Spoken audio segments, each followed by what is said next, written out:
O que você diria se soubesse que numa família o pai é casado com a filha, ou que dois irmãos se relacionam sexualmente? Isso é no mínimo abominável, não é mesmo? Mas você sabia que as relações familiares próximas, que hoje seriam consideradas incestuosas, aparecem em algumas passagens do Velho Testamento, especialmente no período inicial da humanidade descrito na Bíblia?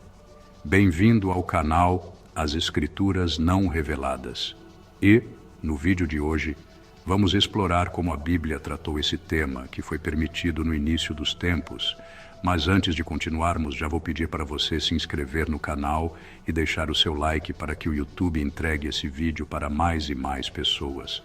No contexto bíblico, essas uniões não eram vistas sob o mesmo olhar moral que temos hoje, mas sim como uma necessidade prática para garantir a continuidade da humanidade.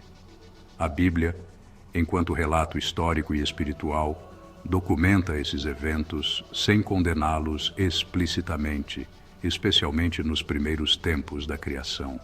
Essas narrativas levantam questões éticas e teológicas que têm sido amplamente discutidas por estudiosos, teólogos e líderes religiosos, buscando conciliar os relatos bíblicos com os valores éticos contemporâneos.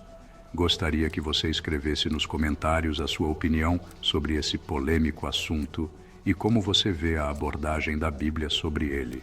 Não se esqueça de curtir e se inscrever no canal para mais conteúdos como este.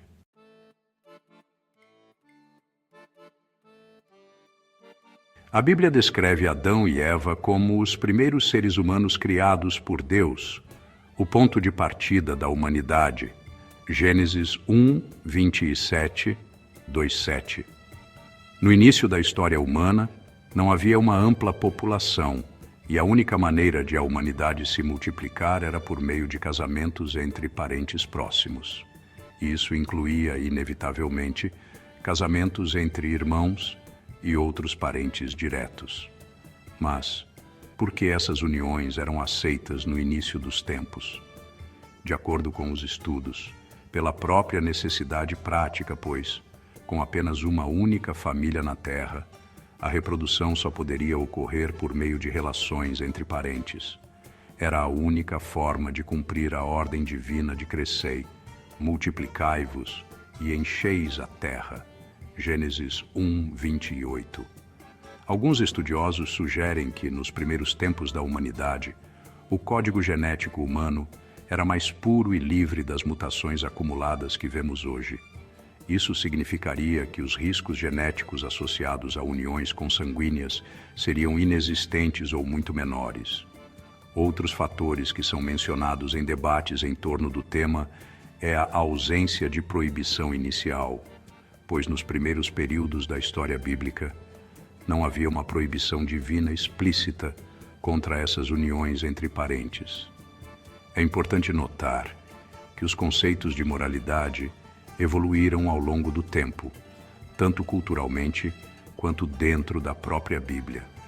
As ações descritas nos primeiros capítulos de Gênesis não devem ser lidas com os padrões éticos modernos, mas entendidas dentro de seu contexto histórico e teológico. Somente mais tarde, no período mosaico, Deus estabeleceu regras claras sobre as relações familiares.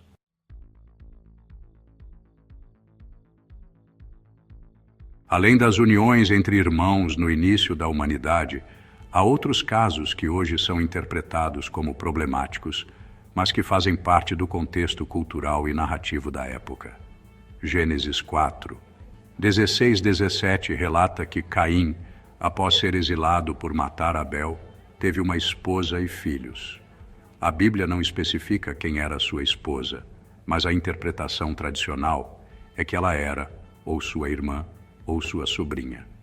Nesse período inicial, essa prática era necessária para a continuidade da humanidade. Outra união mencionada é a de Abraão, uma figura central da fé bíblica, casado com Sara, sua meia-irmã. Gênesis 20:12. Essa união, embora incomum para os padrões modernos, era socialmente aceita na época e desempenhou um papel importante na linhagem que deu origem ao povo de Israel. Não podemos deixar de mencionar o caso de Ló e suas filhas, citado em Gênesis 19, 30-36. Após a destruição de Sodoma e Gomorra, as filhas de Ló, acreditando que a humanidade havia sido destruída, embriagaram o pai e tiveram filhos com ele. Pela reflexão teológica, as uniões familiares próximas registradas na Bíblia não eram vistas como imorais, mas como parte do plano inicial de Deus para a humanidade. Com o crescimento da população humana, leis mais detalhadas foram introduzidas para regular as relações familiares e preservar a santidade e a saúde da comunidade. Essas regras não eram arbitrárias.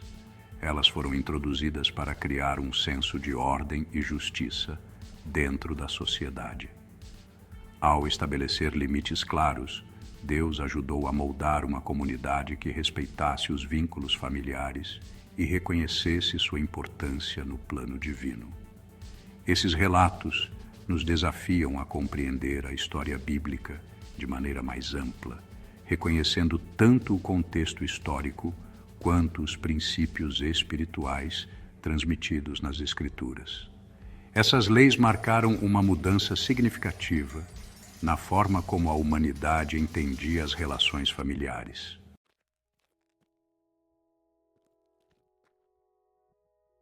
Pecado e redenção. Muitos relatos do Velho Testamento ilustram a condição pecaminosa da humanidade após a queda de Adão e Eva, como descrito em Gênesis capítulo 3. A entrada do pecado no mundo trouxe desordem, tanto no relacionamento das pessoas com Deus quanto entre si. Episódios que incluem ações moralmente questionáveis, como assassinatos, traições e até mesmo relações familiares inadequadas, não são apresentados para serem aprovados, mas para mostrar como o pecado afeta a humanidade. Essas histórias também ressaltam a misericórdia de Deus e sua intenção de trazer redenção ao ser humano. O Velho Testamento, nesse sentido, pode ser visto como um pano de fundo para o grande tema da redenção que culmina no Novo Testamento com a vida, morte e ressurreição de Jesus Cristo. A narrativa teológica deixa claro que, mesmo em meio ao pecado, Deus trabalha para realizar seu plano de restauração e reconciliação.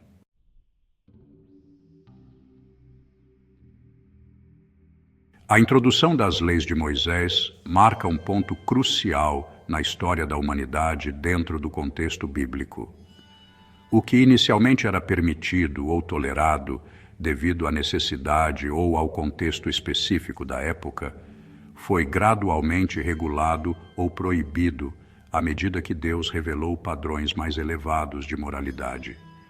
Essa progressão moral é evidente na maneira como as leis dadas a Israel em Levítico e Deuteronômio oferecem orientações claras sobre comportamento ético, relacionamento interpessoal e justiça.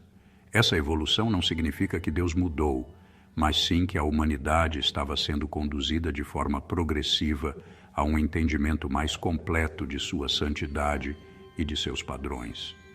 Deus usou a lei para ensinar a Israel sobre o pecado, a santidade e a necessidade de um relacionamento correto com ele e com os outros. É importante entender que nem tudo o que é descrito na Bíblia é uma aprovação moral ou um modelo a ser seguido. Muitos episódios são apresentados como registros históricos que documentam eventos reais, suas consequências e como Deus agiu no meio deles. Por exemplo, o relato de Caim e Abel em Gênesis, capítulo 4, não endossa o homicídio. Pelo contrário, mostra as consequências devastadoras do pecado e da desobediência.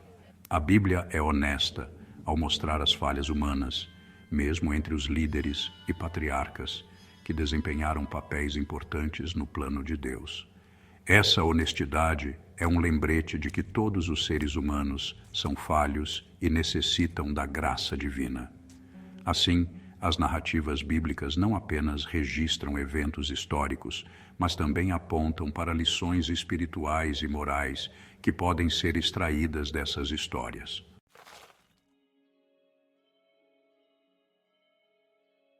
A perspectiva teológica sobre os relatos do Velho Testamento nos ajuda a compreender que Deus trabalhou e continua a trabalhar em meio à imperfeição humana para realizar seu propósito divino. Os episódios que podem parecer moralmente confusos são, na verdade, reflexões da complexidade da natureza humana e do grande plano de redenção de Deus. Devemos olhar para esses relatos como exemplos claros daquilo que não devemos fazer e, por estarem relatados na Bíblia, não devem ser vistos como prescrições de comportamento, mas como oportunidades para aprendermos sobre a justiça, a misericórdia e a santidade de Deus.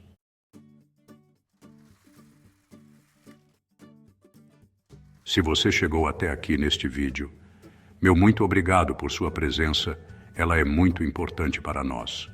Não se esqueça de inscrever-se no canal e de compartilhar com alguém que se interesse pelo tema. Que Deus te abençoe e até o próximo mistério.